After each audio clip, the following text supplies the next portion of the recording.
नमस्कार। Campus house of education YouTube channel में आपका स्वागत है। आज हम लोग पैंथालासा और पैंजिया के बारे में पढ़ेंगे। ऐसा माना जाता है कि आज से करोड़ों साल पहले संपूर्ण स्थलखंड आपस में मिला हुआ था, जिसे पैंजिया कहा गया। पैंजिया और पैंथालासा शब्द का प्रयोग वेगनर महोदय ने किया था। प्रोफेसर अल्फ्रेड वेगनर जर्मन भूगोलवेता थे, जर्मनी के थे। इन्हें जलवायुवेता और भूशास्त्रवेता भी कहा जाता था। अल्फ्रेड वेगनर महोदय ने 1912 ईस्वी में कॉन्टिनेंटल ड्रिफ्ट थ्योरी का प्रतिपादन किया। जब ये 1912 में कॉन्टिनेंटल ड्रिफ्ट थ्योरी दिया, महाद्वीपीय प्रवाह सिद्धांत दिया, उस समय इस संपूर्ण विश्व में प्रथम विश्व युद्ध का माहौल बन रहा था।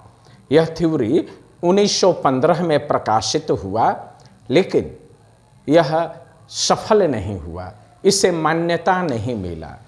इसे मान्यता नहीं मिलने के दो कारण थे। एक तो यह कि पूरा विश्व प्रथम विश्व युद्ध में लिप्त था, तो इनके थ्योरी पर किसी ने ध्यान नहीं दिया। दूसरा, इनका थ्योरी जर्मन भाषा में था और पूरे विश्व के लोग जर्मन भाषा नहीं जानते थे। इसलिए जब इन्होंने अपना कॉन्टिनेंटल ड्रिफ्ट थ्योरी दिया तो यह असफल हो गया। फिर इन्होंने 1920 में इस सिद्धांत में थोड़ा परिवर्तन किए और इसे प्रकाशित किए। प्रकाशित करने के बाद यह थ्योरी काफ़ी सफल हुआ। इसके भी दो कारण हैं। एक तो यह कि प्रथम विश्व युद्ध समाप्त हो चुका, तो लोगों ने इनके थ्योरी पर ध्यान दिया, और दूसरा यह कि यह अंग्रेजी भाषा में इन्होंने इस लेख को लिखा, और अंग्रेजी विश्वव्यापी भाषा है, सारे देश में चलता है, इसलिए इनके सिद्धांत को मान्यता मिली। वेगनर का ऐसा मानना था कि ये जो महाद्वीप हैं, संपूर्ण महाद्वीप, वो आपस में मिला हुआ था। इसके लिए इन्होंने एक पैंजिया टर्म दिया। ए पैंजिया, इस चित्र को आप देखेंगे, आज से करोड़ों साल पहले अर्थात कार्बोनिफेरस काल के पहले ये संपूर्ण स्थलखंड आपस में मिला हुआ था। इसके लिए वेगनर ने पैंजिया टर्म का प्रयोग किया। पैंजिया को हम सुपर कॉन्टिनेंट भी कह सकते हैं, विश्व महाद्वीप भी कह सकते हैं। अर्थात आज जो आप देखते हैं, Asia, Africa, north America, south America, Antarctica, Europe, Australia, ये संपूर्ण स्थलखंड आज से करोड़ों साल पहले कार्बोनिफेरस काल के पहले आपस में मिले हुए थे, और इसके चारों ओर पानी का एक विशाल भंडार था। ये जो आप डॉट डॉट देख रहे हैं, यह पानी का विशाल भंडार है, जिसे पैंथालासा कहा गया। इसे सुपर ओशन या विश्व महासागर भी कहा जाता है। अर्थात वेगनर महोदय के अनुसार आज से करोड़ों साल पहले संपूर्ण स्थलखंड आपस में मिले हुए थे, जिसके लिए उन्होंने पैंथालासा, जिसके लिए उन्होंने पैंजिया शब्द का प्रयोग किया। और पैंथालासा संपूर्ण महासागरीय क्षेत्र को जो पैंजिया के चारों ओर स्थित थे।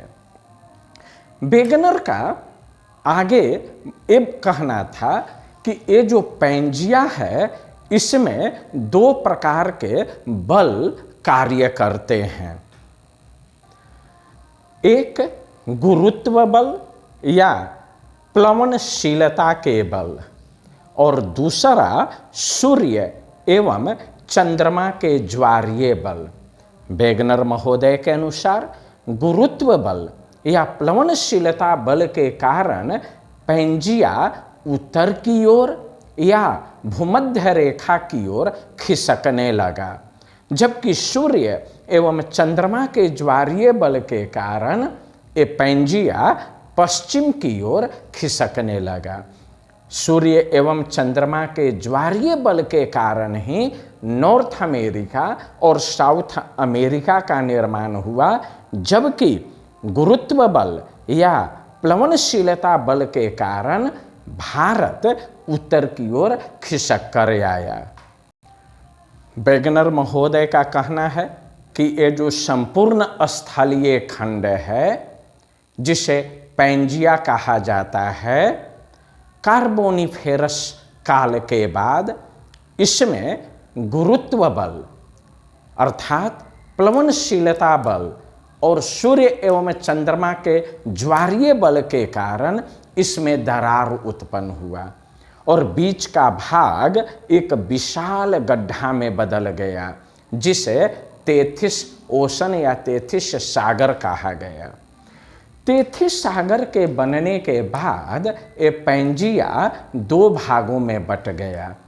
उत्तरी भाग को लारेशिया या अंगारा लैंड कहते हैं और दक्षिणी भाग को गोंडवाना लैंड कहते हैं।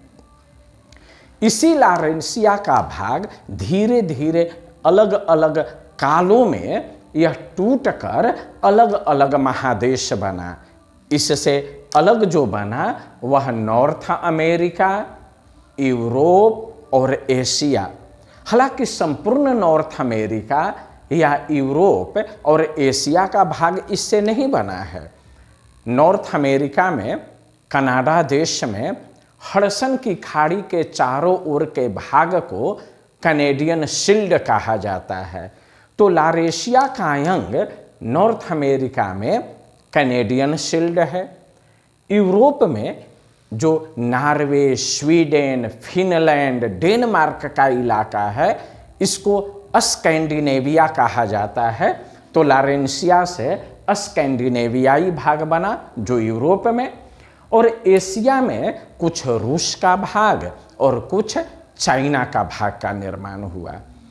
इसी तरह गोंडवाना लैंड का जो भाग है ये भी कई अंगों में बटा, जिसमें से साउथ अमेरिका, ब्राज़ील का ब्राज़ीलियन पठार बना, अफ्रीका में अफ्रीकन पठार बना, अरब का पठार, मेडागास्कर बना, श्रीलंका बना, और भारत में ये जो प्रायद्वीपीय भारत है वह गोंडवाना लैंड का अंग है।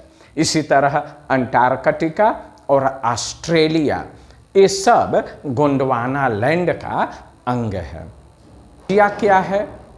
पैंथालासा क्या है?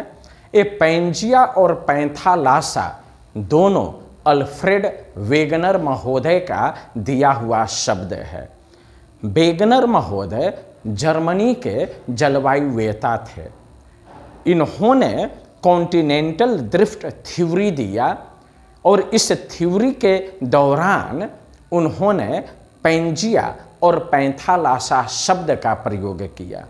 वेगनर के अनुसार आज से करोड़ों साल पहले कार्बोनिफेरस काल था और कार्बोनिफेरस काल के पहले संपूर्ण स्थलखंड आपस में मिले हुए थे, जिसे उन्होंने पैंजिया कहा, जिसे सुपर कॉन्टिनेंट भी कहा जा सकता है। और उस पैंजिया के चारों ओर विशाल पानी का भंडार था, जिसे पैंथालासा कहा गया। बाद में दो तरह के बल काम किए, एक गुरुत्व बल या प्लवनशीलता का बल और दूसरा सूर्य एवं चंद्रमा के ज्वारीय बल। ये दोनों बल के कारण पैंजिया में विखंडन प्रारंभ हुआ और सबसे पहले पैंजिया के ठीक बीचों बीच में एक विशाल गड्ढा बना, जिसे तेथिस सागर कहा गया। ये तेथिस सागर वहीं पर है जहां आज वर्तमान में हिमालय है। हिमालय का निर्माण तेथिस सागर में ही हुआ। तेथिस सागर के बनने के कारण पैंजिया दो भागों में बट गया, लारेशिया और गोंडवाना लैंड। लारेशिया का अंग वर्तमान में नॉर्दर्न हेमिस्फीयर में जो कॉन्टिनेंट है उसमें है, जैसे कैनेडियन शील्ड, स्कैंडिनेविया, रूस और चाइना के कुछ भाग। और गोंडवाना लैंड का अंग दक्षिणी गोलार्ध में स्थित जो देश है उसमें अधिकांश है। हालांकि भारत जो है पहले दक्षिणी गोलार्ध में ही था, लेकिन धीरे धीरे इसका खिसकाव उत्तरी गोलार्ध की ओर हो गया। आप जब पैंजिया का चित्र देखेंगे तो उस समय जम्बू द्वीप में भारत और वह दक्षिणी भाग में था, लेकिन धीरे धीरे इसका खिसकाव उत्तर की ओर हो रहा है। आज भी इसका उत्तर की ओर हो रहा है। यही कारण है कि जब यह उत्तर की ओर खिसकता है तो हिमालय पर प्रेशर पड़ता है और हिमालय में का ऊंचाई तो बढ़ ही रहा है, हिमालय में भूकंप आने की भी संभावना अधिक होती है। तो यही पैंजिया और पैंथालासा है जिसका प्रयोग वेगनर महोदय ने किया था। हो सकता है ये पैंजिया और पैंथालासा शब्द आपको समझ में आ गया होगा। ये कैसे आपस में मिला हुआ था, कैसे ये अलग हटा, इसके लिए कॉन्टिनेंटल ड्रिफ्ट थ्योरी अगले जो वीडियो अपलोड करेंगे उसमें बताएंगे और दिखाएंगे कि संपूर्ण महादेश कैसे आपस में मिले हुए थे। बहुत बहुत धन्यवाद।